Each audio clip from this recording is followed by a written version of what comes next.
Attribuer des prix littéraires est une spécificité, voire une manie bien française. Il en existe 2000 dans l'Hexagone. Même les gendarmes décernent chaque année une récompense à leur auteur favori. La valse des prix littéraires a commencé fin octobre et la semaine à venir s'annonce particulièrement intense avec l'attribution du Goncourt, le plus prisé de tous. Plus de 110 ans que se répète le même rituel. Le prix Goncourt 1975 a été attribué au 8e tour à Monsieur Émile Ajar pour son roman intitulé La vie devant soi.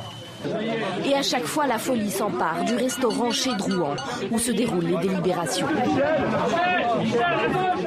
C'est toujours la même bousculade. À l'annonce du prix Goncourt, la presse se précipite. 200 journalistes environ se précipitent dans la salle sur le podium. La voix du président. Après le Goncourt, suivront le Renaudot, le Médicis ou encore le prix Interallié, chacun ayant sa spécificité.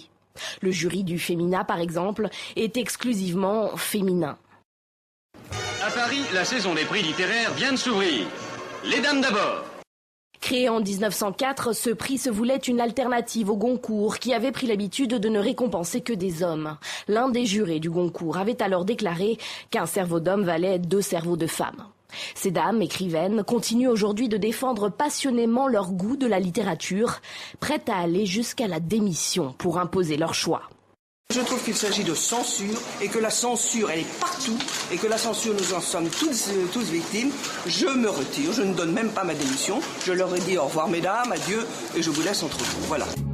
Une implication totale pour des jurés généralement bénévoles, mais qui sont invités aux meilleures tables parisiennes lors des délibérations.